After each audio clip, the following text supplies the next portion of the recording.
Inside the house in the spiritual herb garden, Yi Chen sat cross-legged on the bed, his form still and focused as he practiced the fierce, desolate body refining technique.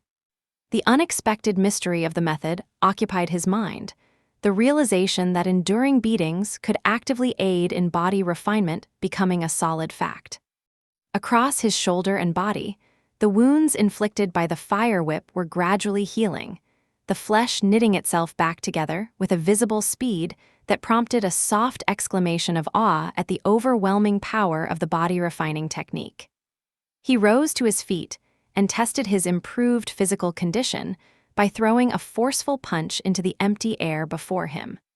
The sound of Elder Zhang's voice interrupted Yi Chen's movements. The elder stood staring at him with an expression of pure shock, pointing out that even with the aid of spirit medicine, a fire whip injury should have taken a minimum of half a month to recover.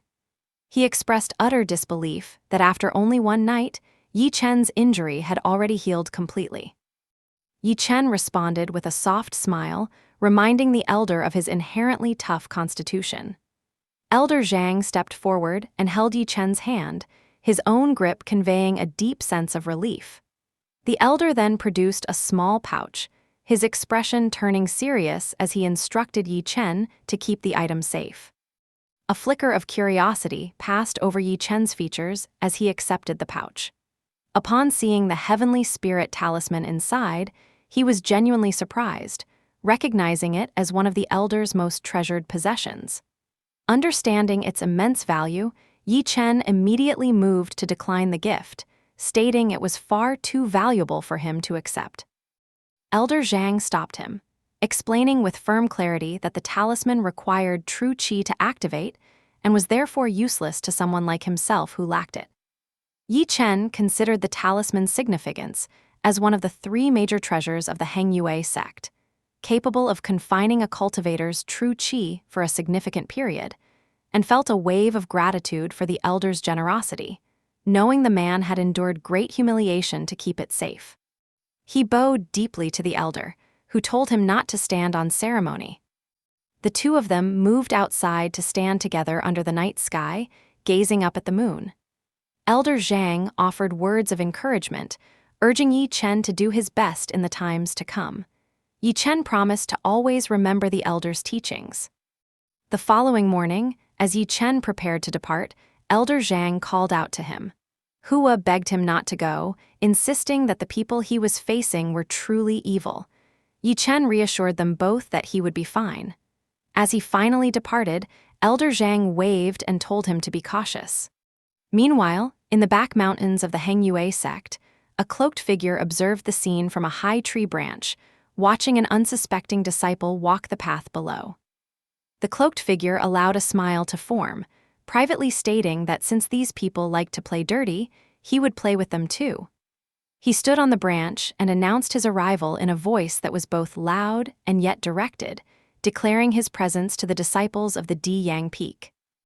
Below, a disciple from that very peak was ordering other disciples to leave, arrogantly claiming that a piece of spiritual grass belonged solely to his peak.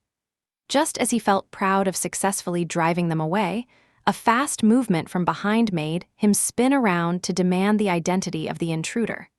Before he could complete his turn, the cloaked figure struck him hard on the head. The figure then laughed softly, removed his hood to reveal himself as Yi Chen, and counted the unconscious disciple as his first victim. He crouched over the unconscious disciple and spoke aloud about checking the body for valuables. After a thorough search of the disciple's entire person, Yi Chen remarked upon finding some good loot. Standing up, he looked down at the now-naked disciple and sighed, commenting on the menial nature of the task. He then delivered a sharp kick to the disciple's rear, sending the body flying into a nearby bush. Yi Chen declared it was time to move on to the next target. Shouts soon echoed through the mountain air as two different disciples approached the scene. One exclaimed in shock at the sight before them, while the other commented on both the cruelty and the efficiency of the robbery. Looking at the naked and bound disciple, they continued speaking, stating that he deserved his fate and questioning whether Diyang Peak would dare to bully others again. Soon after, another shout rang out as the same pair of disciples came across, yet another naked disciple, one of them stammering in disbelief that there was one more. Over the following hours, multiple cries of pain filled the air continuously as day gradually turned to night. That same pair of disciples, upon seeing another victim from Deyong Peak, wondered aloud what was happening and speculated if the work was being done by disciples from the other two peaks. One of them dismissed Yi Chen as a possible suspect, noting he had been severely beaten the previous day and likely could not even stand. Meanwhile, under the moon above Deyong Peak, Jehang roared with fury, demanding to know who was responsible for the attacks. A disciple kneeling beside him reported that no one knew the culprit's identity, as all the senior disciples had already been attacked upon their arrival back at the peak. This disciple suggested Yi Chen as a possible culprit, but Jehang scoffed at the idea, pointing out that after receiving over 100 strikes from the fire whip, Yi Chen was lucky to be alive and certainly could not even stand. The disciple agreed, admitting he hadn't seen Yi Chen that day.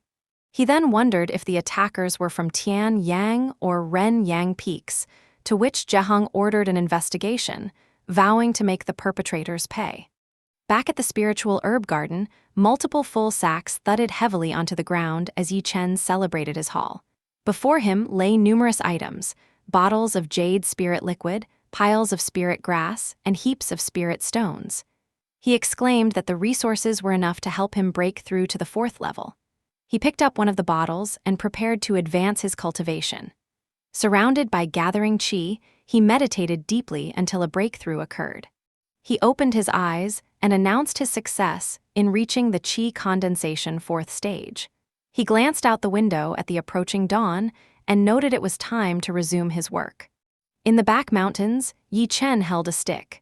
Wearing his cloak, he stood atop a cliff, identifying the path below as the only route to the demon beast forest. He retrieved a detailed mask, smiled as he put it on, and then jumped off the cliff, calling out his departure. Elsewhere in the mountains, Yi Chen hid behind a large rock, observing 2 passing disciples. He noted they were not from Deyong Peak and privately remarked that they should consider themselves lucky. Suddenly, his attention fixed on a specific individual, Xiuming. He reflected that while Jehang was the true culprit, Xiuming was merely a subordinate who followed orders, yet the fact remained that Xiuming had taken visible pleasure in beating up Hua. He warned the boy that meddling with others would lead to consequences, regardless of his identity. Meanwhile, presumably Xiuming inquired of another disciple about the cause of the problem at the back mountain from the previous day.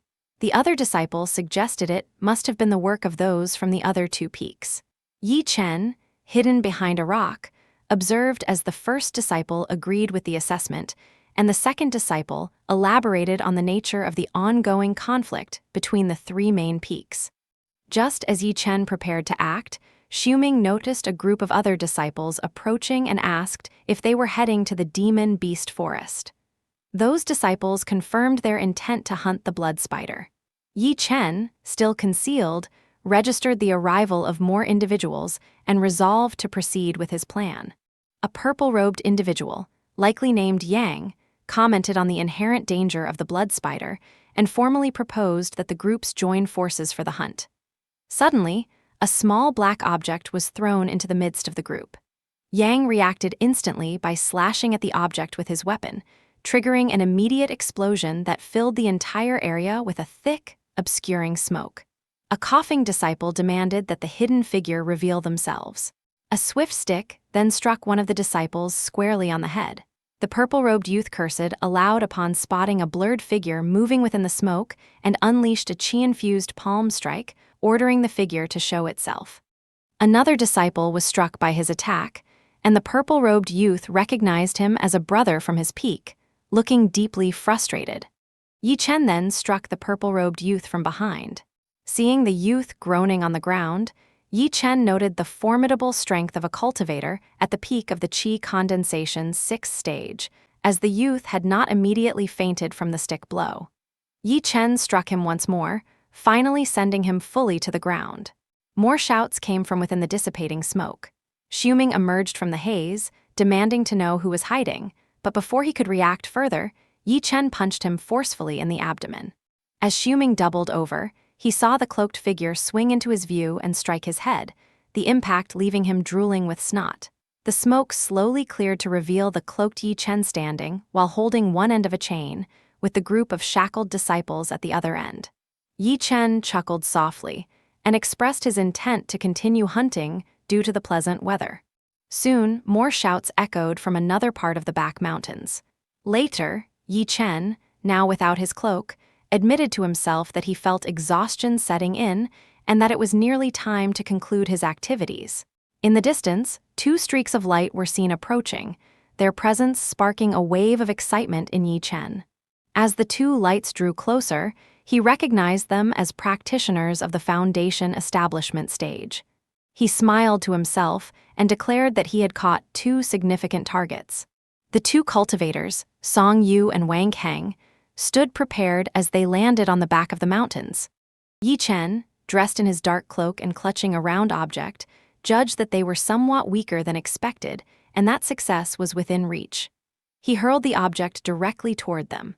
Song Yu reacted by slashing at the object with his weapon, but the object detonated into a cloud of thick smoke upon impact. Song Yu was struck by something within the smoke and demanded to know who had attacked them. Wang Heng was also hit in the back by an unseen projectile. Both cultivators began to appear dizzy, with Song Yu asking Wang Heng if he felt dizzy, to which Wang Heng could only weakly reply that he did, a little.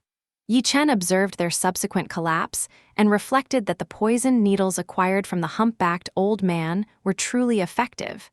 However, he also thought it was a waste to use such potent poison needles in this particular situation. Shortly afterward, Song Yu and Wang Heng lay naked and unconscious on the ground, their possessions systematically placed into sacks. Yi Chen stated aloud that they should not blame him for their predicament, and if they wanted to assign blame, they should blame their master. An hour passed before distant shouts echoed down from the mountain path. Two arriving disciples, upon discovering the line of nude peers, exclaimed in shocked unison over the bizarre scene. They continued to express their disbelief, marveling at the sheer scale of the robbery, noting that everyone had been robbed and that even all their clothes had been taken, concluding that the unknown assailant was very strange indeed. Elsewhere, Jehang stood seething with a rage that made him pant heavily.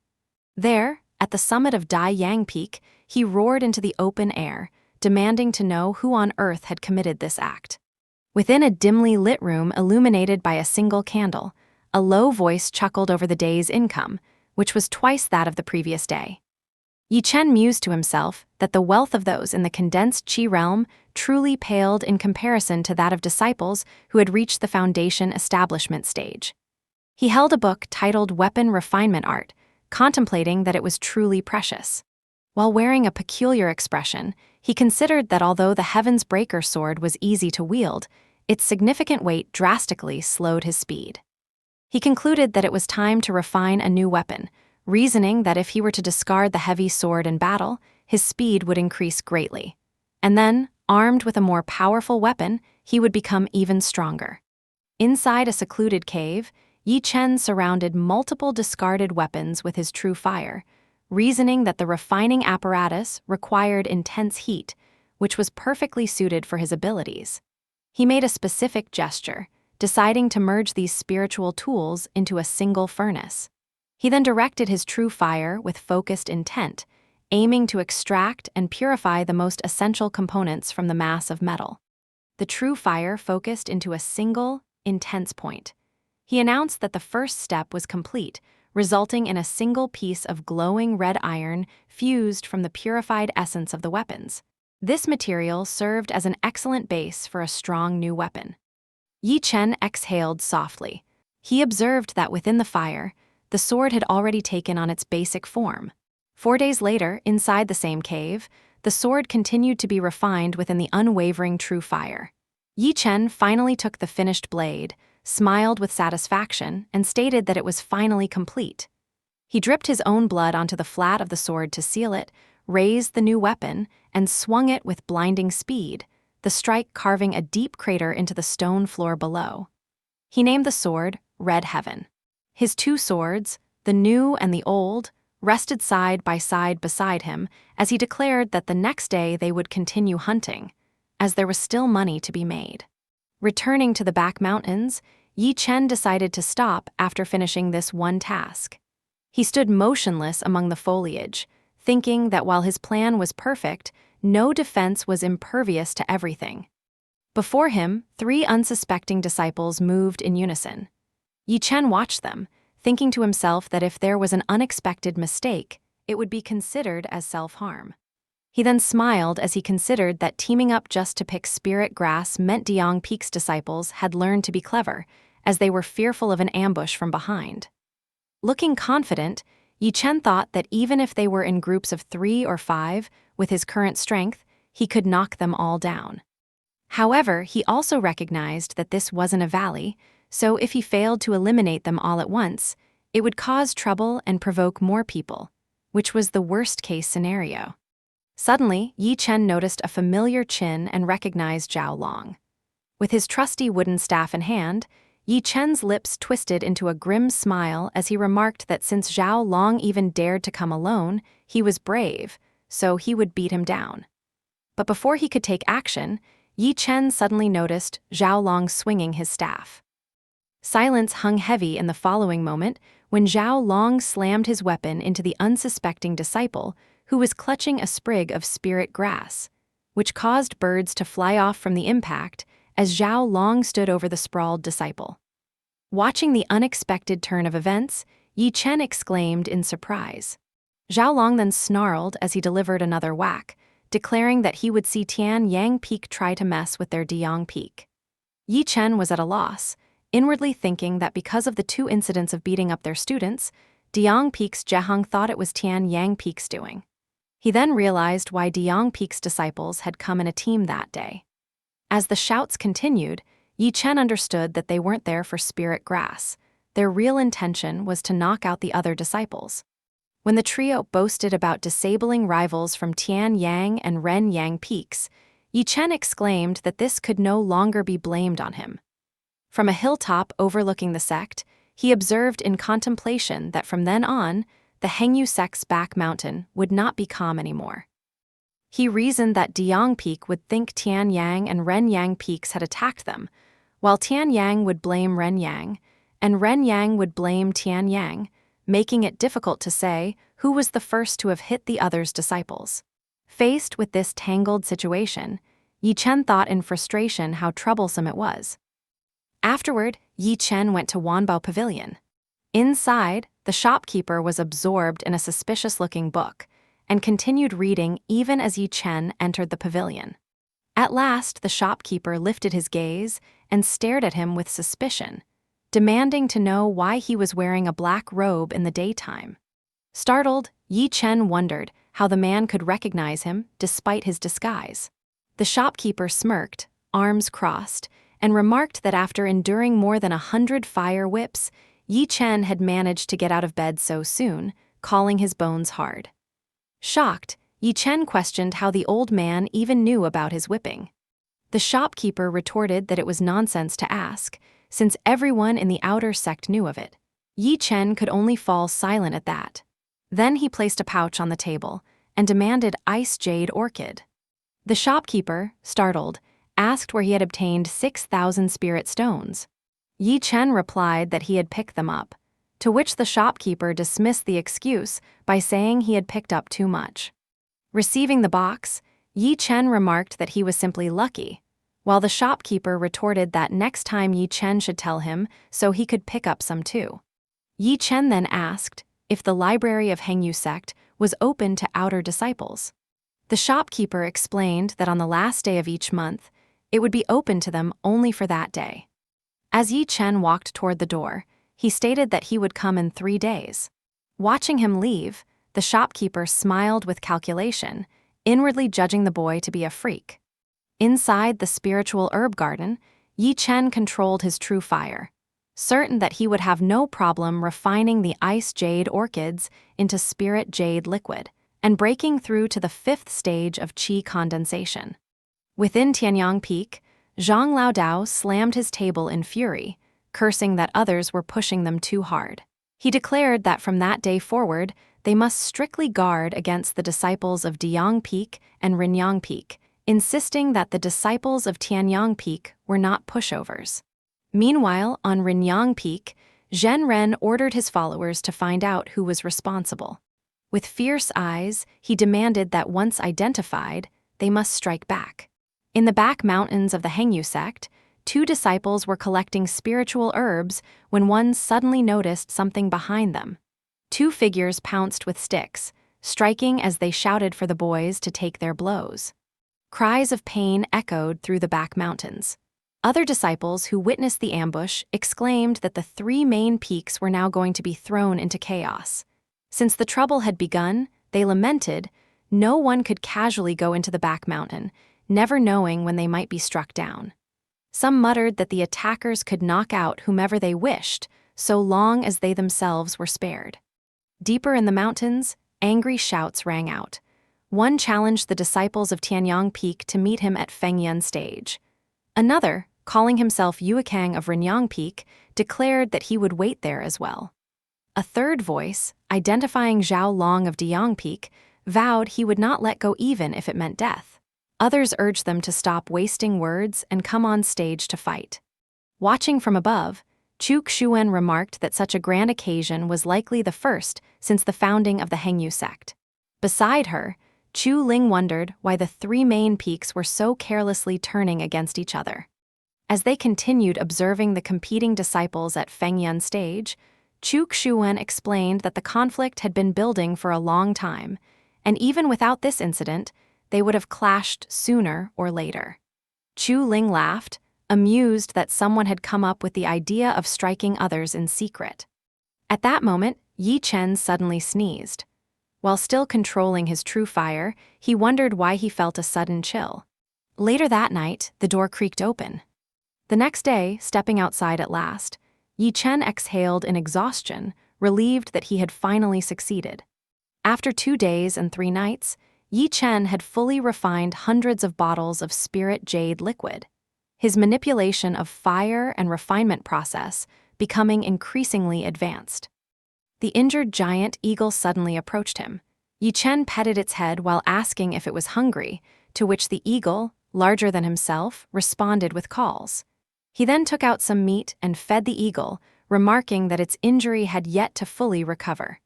Producing a bottle, he observed it would take at least a month for the eagle to fly again. He then directed the bottle's contents onto the eagle's body, announcing his intention to help. Concentrating his qi into his hand, Yi Chen directed it into the eagle's body despite its fierce look, instructing it not to be afraid as he would heal it. As the bandages slowly removed themselves, the eagle flew above him, and Yi Chen assured it that everything would be fine by the next day. Inside the small hut within the spiritual herb garden, Yi Chen sat before the sleeping Hua, deep in thought. He observed that the child suffered from a congenitally blocked spiritual aperture, with several major channels still unopened. Without developed meridians, and with such a physique, Yi Chen reflected, Hua would never become a cultivator without a stroke of extraordinary luck. As Yi Chen enveloped the boy in his qi, he considered how, under normal circumstances, a person's meridians must be unobstructed to allow the spiritual aperture, the gateway to the meridians, to open. Only then could one attract the spiritual qi of heaven and earth into the body and become a true cultivator. But for someone like Hua, born with blocked meridians, the only path to cultivation required external intervention, someone powerful enough to open the meridians for him. With focused determination, Yi Chen concentrated his qi into his hand. He exhaled slowly, steadying himself, and urged the boy to hold on, believing that this very moment might alter Hua's destiny. As the energy flowed into Hua, the boy's body levitated slightly, suspended within the shimmering aura of Yi Chen's qi. Yi Chen worked meticulously, guiding his energy to reshape and unblock the dormant pathways within the child. Finally, as the procedure concluded, Yi Chen exhaled deeply and wiped the sweat from his brow. He exclaimed that heaven had indeed blessed this boy.